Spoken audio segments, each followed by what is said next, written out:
I'm going to be playing your track on my show tomorrow night. So, which is why Amazing. I wanted to do an interview because I think it's really good. I think it's really good to know the band behind the music and the social media. Um, Yeah, yeah, so totally. so thank you. So I'm going to jump right in. So Yeah, cool. for anyone who hasn't heard your music, how would you describe it?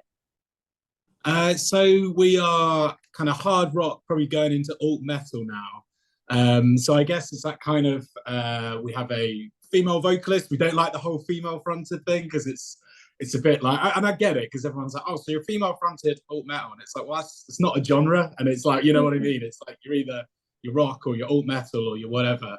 But yeah, we Yeah, have amazing vocalist Kimberly, who's got like, yeah, unreal voice. She's super, super yeah. talented. So it's that kind of like heavy but melodic, I guess, is what we're going Mm, for. So like big chugging riffs, like hammering drums, but with the kind of clean vocals over the top. So I guess kind of Evanescence, Hailstorm, Spirit Box are probably the kind of closest bands that we're kind of that are like our big inspirations and where we're going.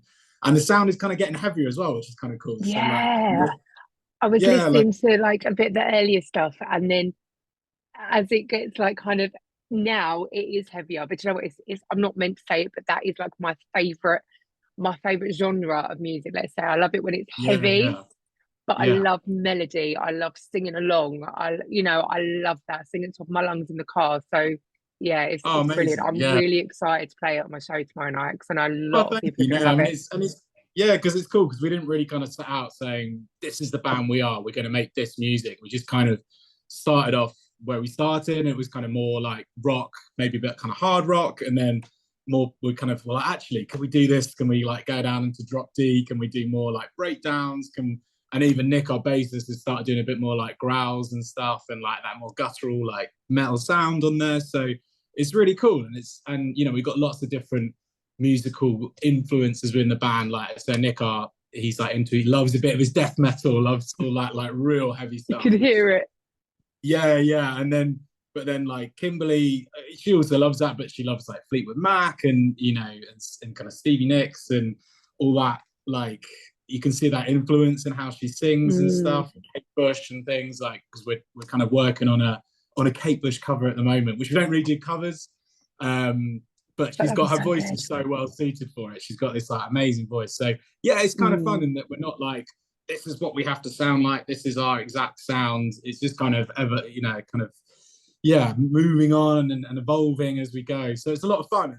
And we don't really know. Someone would come along and be like, "I've got this riff, or I've got that," and you're like, "Oh yeah, okay, yeah, let's see where that goes." You'll So work around it, and then it all yeah, comes yeah, together, and it's just like that oh moment. It's yeah. just like, oh, this is so good.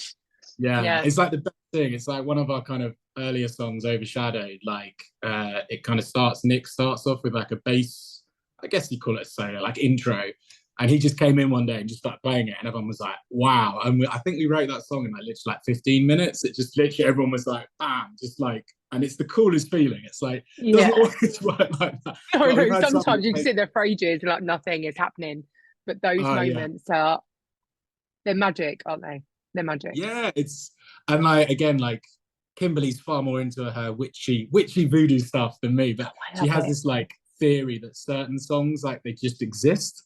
And I'm quite scientific, so I'm like, is that real? But she's like, no, it's like there. And then you just kind of find it. And I'm like, because she's like, how else do you explain that? She's like, it's existing like somewhere in the metaverse or whatever. And then she's like, you just find it. You're like, there, that's our song. And I was like, I quite like the idea behind it. I'm not sure I fully buy into it, but I love that. There's me. I've like got all my witchy stuff behind me. I love oh that. I yeah, love she that loves that. Yeah, analogy. anything to do with the moon, witchy stuff. She's fully signed up for all that stuff. So yeah, she's and it is cool because I'm like, I was always like, oh, it's all nonsense. But like, as there's a lot of stuff we've done, and I'm like, actually, you know what? I can't really describe how that happened. Like, yeah. So Hmm. yeah, I'm beginning to come around to the witchy side, the dark side. I'm like, yeah, I've it's all enjoyed there. this. I've enjoyed this. Oh, I love that. I love. I feel like make me want to do a clap. I love that. So, what's your favorite song to play live and why? Oh, good question. Yeah, we've kind of got like our like start to the set, which is really strong, but like a lot of it's kind of some of the older stuff, and then we at the moment we're kind of finishing with The Hunter, Overshadowed, and Feed Me Fire, and like they just something kind of happens when we do them because they're like, I think they're our strongest songs, and the crowd just like gets into them. Like, you know, it's got like this real energy and aggressiveness, and with like the vocals hammering. So I personally like, I love doing like Feed Me Fire when we wrap it up, because it's like starts off a little bit slow and then gets like faster and aggressive, and it's usually at the end of the set, so everyone's like, you've got everyone, and that the times when you're having a good show and you've got everyone like in the palm of your hand, like, right, we need to bring this home now, guys. You know, you get everyone's with you, and like it's the best feeling. Like, it's just super cool. So yeah, I love a bit of like, those songs are strong, but like Feed Me Fire, especially when you're finishing off and you're like, yeah, we've smashed this. It's a great set. So yeah, probably Feed Me Fire. But how do you? So how do you know? I was listening to this Justin Hawkins podcast, right? I Oh, love I it. love it. Like, Yeah, I love and Justin Hawkins. Yeah. and he asked this question. It's so true. Like, so it was obviously James Hetfield from Metallica. He was like, he was struggling with obviously like, you know, playing all these massive stadiums, whatever. And then he's got to go back to real life and like take out the bins and sit with his cats Yeah, and I stuff. saw Like, that one. Yeah. yeah, like how do He was you go? obsessed with the bins, wasn't he? And he's like, I don't think James takes out his own And bins. it's like, does he take out his? I don't think he does. And Yeah, like he yeah. goes off on this tangent of like security with James Hetfield and his bins. But it's like, how do you go from like you finish on a show and you're like, everyone's in the palm of your hand, you're up here, and then the next day it's real life. Like, have you got a good balance with that, or do you kind of sometimes get a bit like, oh, you know? Oh yeah, 100%. Like, it is like kind of, it's like a drug when you're on stage. Now, obviously, don't do any of that stuff clearly, but if I imagine if you No, did but take drugs, it's like, you know, it's that whole like, you just get such a buzz, and there's like that adrenaline, and I think it's also that like connection, like mm, because Kimberly has a very cool job that involves, she works for a vinyl company, so she deals with a lot of famous people, and one of the guys who she works with, and Ren, who's very very popular in the charts apparently, and he was saying about like connecting with people in the crowd, and like if you can find like one person and be like, zoom in on them and build that like you are performing for them, and then everyone else feels more relaxed because they're like, okay, it's cool to be entertained. But yeah, I think like going back to your question, is it's really hard because you do it, especially if you have a good show, and it's like we're kind of getting to the stage now where we're getting like slightly bigger audiences and going to like proper rock venues. Like last one we did was Leo's Red Line in Gravesend, which is like a mm-hmm. proper rock venue. Like everyone in there is there to hear like metal and rock. Like it's not like a random pub. Like we've all Yeah. done that. We've all done those gigs where everyone's like, play something we know, and you're like, yeah, we're not a covers band, so you're not Play going to know this. Wonderwall. Yeah. Like, play Bon Jovi. I'm like, I'm not playing Bon Jovi, but I mean, I love Bon Jovi, but we're not playing it. Yeah. But so like, and it's a real like when you go up and the gig goes well, and it's a massive, even after the show, it's a massive come down. You'd be like buzzing, buzzing, buzzing, and then you crash because you're just like, Yeah. I've had all this energy, and then got to pack up all your stuff and drive like It is, an and it's like hour. you're on your own in the car, like, oh, oh, Yeah, and like you yeah. still, and then yeah, like the next day, and it's hard because most of us have got like families and got like normal jobs and stuff. So then, especially like the worst is like I find on a gig day, when I think even Justin Hawkins talked about it. He's like, on a gig day, all I want to do is like sit in a room like protected from everyone, just getting ready and being like, Mm-hmm. even like super famous successful artists, like, well, you've got to get to the venue, you've got to sound check, you've got to do all this stuff. And like for most of us, it's like, well, you'll be at work that day, you'll be like doing your job, Mm-hmm. and then you're like, I'm a rock star, I don't want to do any of this stuff, I just want to like It is though. Do you know what? Even after like when I've done my radio show on a Wednesday night, I'm on such a high, like such a high. And then I get home and I've got to do the kids' pack lunches. And yeah, it's like yeah, it is a proper like smack bang to reality. And it takes a it couple is, of and it's like, days for this to just it's yeah, and I don't, hard, yeah, isn't it? I don't know how, like, I think, you've got to be kind of grounded, and we're because we are a little bit older, so we're kind of, a lot Yeah. of the bands that we gig with are like really pushing, like trying to make it, trying to be that like full-time job thing. So for us, it's kind of nice that we want to be successful. We want like our kind of aim is to play like bigger shows, to have like a really nice like niche, like a kind of cult following would be amazing. And we just want to Hmm. make good music. Whereas like, you know, if stuff happens, that's amazing, but it's not what we're trying. That's not like the main goal, if that makes sense. So it takes a bit of pressure off, but it's still really hard because the times when it's good, you're Yeah. like, I want to do this all the time. Like when we did Forever. our first like music video, which was Feed Me Fire, and one of Kimberly's friends, who is a film director, who was like, "Yeah, I'll do it for you." And then she had a mate who's a cameraman. He said, "Yeah, I'll do it." So he's like literally calling in favors, and it was the most fun day. Like, because it's like in the woods, and you'd love it. It's all witchy. Like Kimberly's as a witch with her two witchy friends, who are these friends we know from another band called Faye's Folk, and we hadn't even met them at the time. And I was like, I know you guys are like into all like, you know, kind of the occult and like Fae and all this stuff. And they're like, yeah, do you want to be in a music video like about sacrificing a guy in the woods? So like, yeah, we're up for that. So they just turned up to this random location. I'm like, I promise we're not going to murder you. Like, this is all legit. That's what you would say though. We're not going to Oh, murder you, I obviously, if I was going to promise. murder you, I'd be like, we're not going to murder you. We're not. And it was like, it was the most fun day, you know, like everyone was like really into it. And it's just like, I literally was like, I want to do this all the time because it's like so much fun. So yeah, I guess it's just hard. Like, there's no real like, oh, how Yeah. do you deal with that? It's like, I don't know. Because afterwards You just you're have like, to, didn't you? yeah, you just got to get on with life because, like, as you say, that's the reality. Is like, you know, you got to take the kids to school, you got to go to work, you got to do all the boring stuff in your life, like, because that's what pays the bills. Like, sadly, music pays like zero money. So, Yeah. but yeah, so that's very It's long-winded, not really answering your question. no, it did though, because it's like it's showing the balance. I think like I've always believed like whenever it's like really like let's say something really crappy happens, you need that because you know something amazing is gonna happen. It's all balanced. So to have these massive highs, you kind of need the everyday, mundane, even lows, because it makes Yeah, it yeah, important. I think if you're living that all the time, you can't sustain it. So no, you're right in that answer. And I need to watch that music video. That sounds awesome. you Um, should. Let me know what you think. Yeah.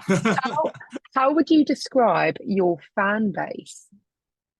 um, yeah, it's pretty varied, to be honest. I think like because I think we're quite accessible for kind of we're as I say we're kind of pushing into that alt metal genre now, and I think a lot of people, as soon as you say metal, they're thinking like, you know, dark metal, death metal, like, you know, Cannibal Corpse, that kind of stuff. Whereas like Mhm.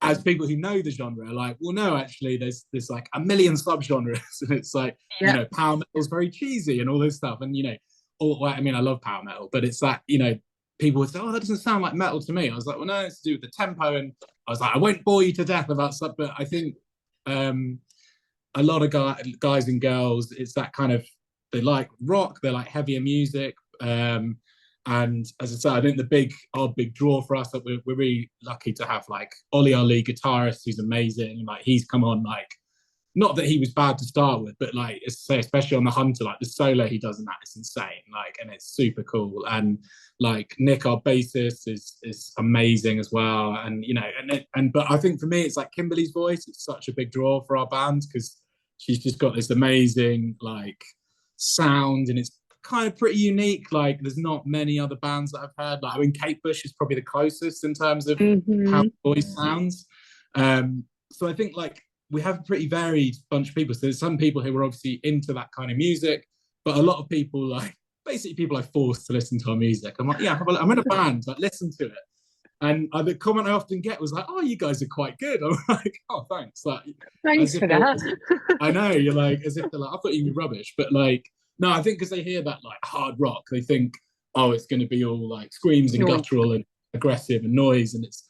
But like you said, I think it's not that we're trying to appeal to all, but I think, yeah, there's certainly people who are not necessarily listening to that kind of music will hear it and go, oh, actually, yeah, like the kind of the vocals and the melody I can get into, and you know, even like the heavier bits, I'm like, oh, that's quite cool. Like, what is that? I was like, that's called a breakdown. That's when you do it, like, which to people like us, we're like, of course that's what that is. But like, so yeah, I find it really cool. Like, and we've got people from like all over the world. Like one of our super fans, Crystal. Hi, Crystal, if you're listening. Who's like in Oh, America, and she loves it, and it's amazing having someone who's like so passionate about what we do. And like we've kind of building up, and I think like the best thing for me is when you go from you're doing gigs and it's like your mates, your family that you've basically like threatened, persuaded, like come to our Your gig. nan, come on, nan. Yeah, come down, and they're like, oh, okay, like, and they've been amazing, like support. And then we're now kind of tipping into that, having people like repeatedly turn up who weren't our friends, as in they're just like they've heard our music or whatever, and it's like, oh yeah, I saw you guys and I'm come to see you tonight, which is like the best thing. It's such a cool feeling when like there was no reason for them to come tonight and spend, 4 or 5 quid to come and see you, but they've chosen to do that. They've chosen to buy your merch, and it's like the best thing. It's like, for me, that's like the coolest thing when you get people who are there purely because they like your music. So you're like, yeah, that's a real buzz. It's like you've made your mark on the world in like one person, even if it's just one person. And the fact that Yeah, it's like yeah, multiple and getting bigger, it's just this like, I think that's amazing. it That's is, and it's lovely. such a lovely thing. And like when you have people come up and like, we always sounds cheesy and every band says it, but like we love chatting to people after the show because obviously they go straight onto the merch stand and telling people about like even like the logos and stuff and where we came up with that or who designed it. And I love that like personal interaction, like when you kind of, Mm. because they have this thing I saw it the other day on, again probably on social media, called glimmers. Have you heard the idea of a glimmer? Yes. Oh my God, I did a whole little reel of glimmers. Yes, There, like there your you little go. bits There and you go. yay. We're on the same page. Yeah. And I I'm like, love that. and since I've like retrained my brain to do it, so like in case you're listening, you're not aware of the concept, because obviously you normally get triggers, which is like, oh, I hate that, it's so annoying. Whereas glimmers, it's Hmm. like if you look for the stuff that's amazing in the day, like, a really cool sunrise or someone giving you a compliment or something like that. Or like today, this interview is really cool. I'm really enjoying Yes, it. me Like feel like we're too. clicking. Yeah, we're clicking. Yeah, we're I'm having like doing this and I'm like, yeah, but it is, and it's like if you think, yeah. oh, you got to remember that, and if you look for that stuff, and especially with like, it's easy, we've had good gigs, we've had bad gigs, and when you just think stuff doesn't go wrong, or you have like tech issues, but Yeah, you got to think, well, actually, there was a moment in that gig where like everyone did this or this in, and you'd be like, yeah, I'm feeling it, and you've got to like, it's hard when you're in it and you're like gig, like put out music, put out social media posts, put all this. And I feel like you really got to stop and go, actually, that song there at that place, that was so cool. Or like someone coming up to you after the show and going, mate, I love that song. I just love it. And you're like, oh, thank you. I'm going to remember that. I'm going to remember that. yeah. All the nonsense tonight. That's what I'm going to remember. I remember the good stuff. So, yeah. That's it. And I think as soon as because I used to do that anyway, and I didn't know like there was a word for it. I remember, I think it's after COVID, isn't it? Everyone's mental health took this Yeah, yeah. nosedive, and everything was so weird, and like anxiety is through the roof. And like I've always learned when I'm anxious about something, I do that thing, and even though it really scares me, I do it. And what got me through was looking for the good. So I used to think, right, even if this goes wrong, even if it goes atrocious, even if it's awful, even if there's a tiny thing that good comes out of it, you've got to focus on that. And I do think I think it changes so much on your outlook, so much on your outlook. So I'm actually really glad you brought that up. No, Yeah, it's, because that's, I mean, it was only because of COVID that the band started.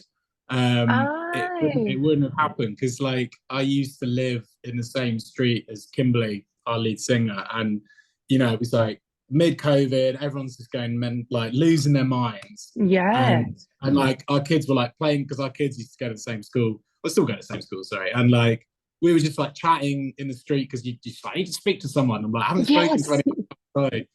And she was like, oh, how are you like staying sane? And I was like, oh, like got back into guitar, I've always played, but I'm like pushing myself.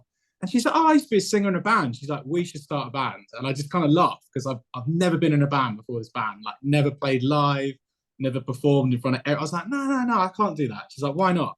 Why not? And then she's quite a force of nature as our Kimberly. So she's love like that. bullied me into starting a band together. Because she was like, she's like, do you want to be sat there being like 80 and looking back and going, I'm really glad I didn't take a chance and start that band and give it a go. And I'm like, no, okay, fair enough. So we started off doing like just like acoustic stuff, just the two of us, like doing covers.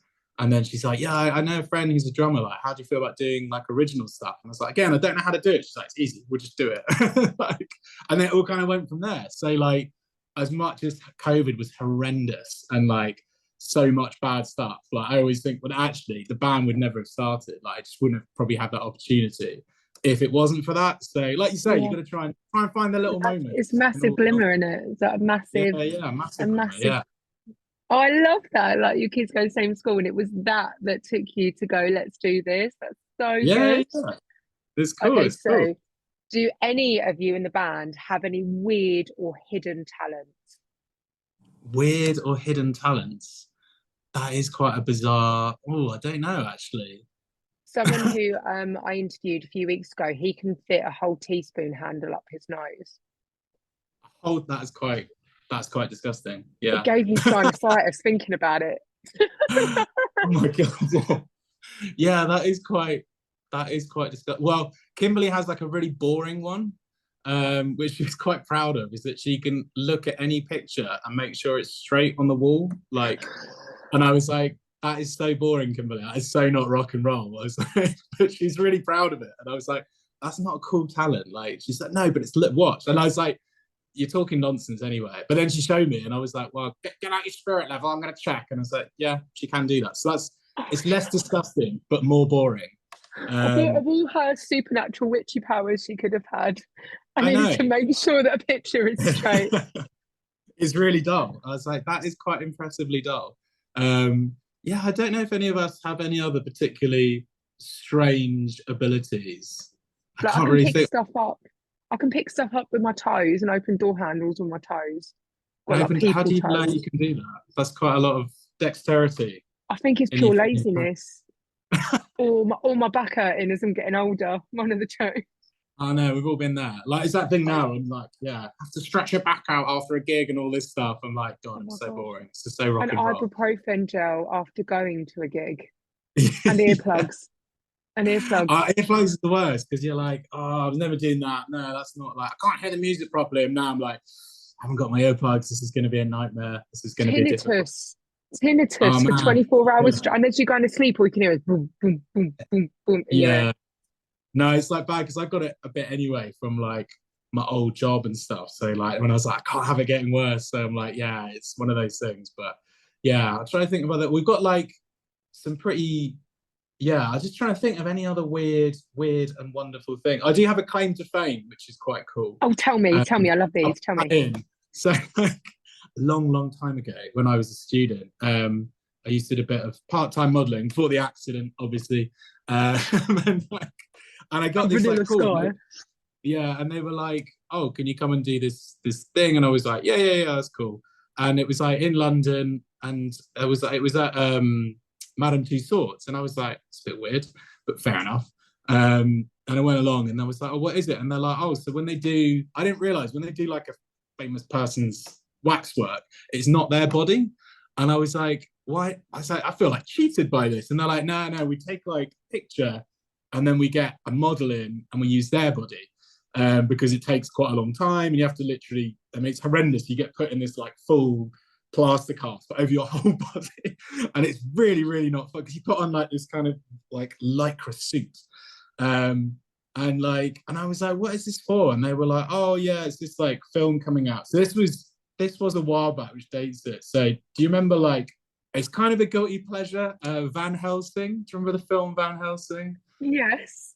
Yeah, so I was Hugh Jackman's body double for Van Helsing, which I'm still pretty proud of that. But Oh my god, that's amazing. Where is this wax? Where's this waxwork now?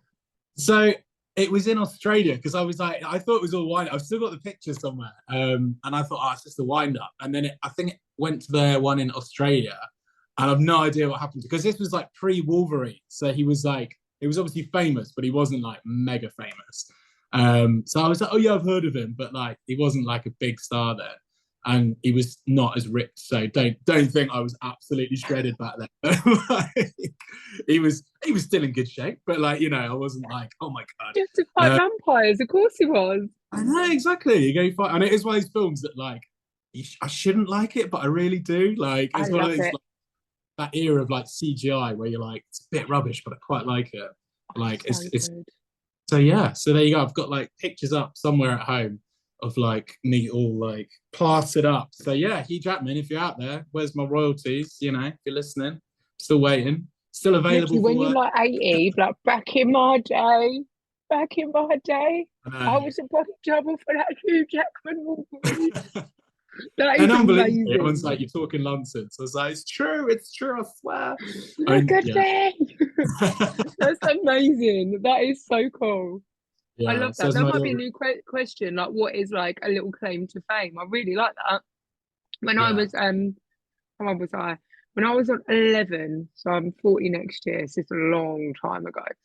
When I was 11, I was on, so you know, GMTV, Yeah, yeah. they had a game show called Wake Up in the World Room, and Okay. I was a contestant on there. And there was this man called, I think it was like the zombie milkman, and I got cream pied in the face by a zombie milkman. That is Nice. literally my claim to fame. Yeah. That is good. Not It's a as good not as niche. cool as Hugh Jackman though. Hugh Jackman. Not as cool as Hugh Jackman. So I've just literally got one more question, which is Yeah, yeah, sure. like a thing for you. So where can people hear your music? Where can they find you? Do you have any up and coming gigs? This is your chance to plug everything that you want plugging. Amazing. Yeah, so we are on all streaming platforms and all that. So whichever one you get your music from, we should be on there. And again, on most social media, we're a bit rubbish on TikTok because we're a bit old, but like, Same, same, same. but we try. So like, yeah, if you put Rogue Awakening official, you'll find us on there. So yeah, have a look and see what we're up to. Yeah, we've got some. It's quite busy, man. We've got our first big festival, so we're playing Guildfest, which I think is the end of June, which is in Guildford, which we're super excited about because hopefully we get backstage so we can go meet some proper famous people. Yeah. It'll be really exciting. We're on That's early the though, perk. like 12:45 on the Saturday, where all the big acts go on, but but we're still Yeah, but really that buzzing. means you can do it. You're buzzing, and then you can just enjoy the rest of the festival. I know that's my mindset. I'm like, yeah, Yeah. because Sean Ryder's playing, so I was like, I've got to go meet Sean Ryder. That's going to be cool. He'll Oh, have like, cool. yeah, so like, yeah, that'll be really good fun. I think we're also playing in Andover at the beginning of June, which is like a charity gig. And then we should hopefully be doing one in May in our hometown of Horsham. I think that's the 18th of May. So yeah, we're busy, but we're also trying to record new music. So hopefully we get something coming out kind of June, July-ish. Again, like all these things, trying to fit it all in, having a normal job, all this Muggle boring stuff. jobs. I know Mm. muggle jobs, literally like my muggle life. I don't want to do any of this. I just want to be a rock star. Just want to be a rock star, man. Yeah. I know it's terrible. It's terrible. But yeah, so like, so come along and like, we love people messaging us, like whatever, and we always try and respond to anything like people asking where we're going to be. We just put out a whole bunch of new merch, which is really cool. So we've got 2 t-shirt designs by these like one's he's a graphic novel illustrator, which is the artwork for the Hunter, which is really good. So we've just started Yeah. our online Really shop as well. So like go and check it out and like yeah, it's exciting. So we've got lots going on. But again, best way is to check on our Instagram or whatever, or Facebook, and we put all our updates on there. Thank you so much. It's been lovely talking to you. Lovely talking to you. Bye.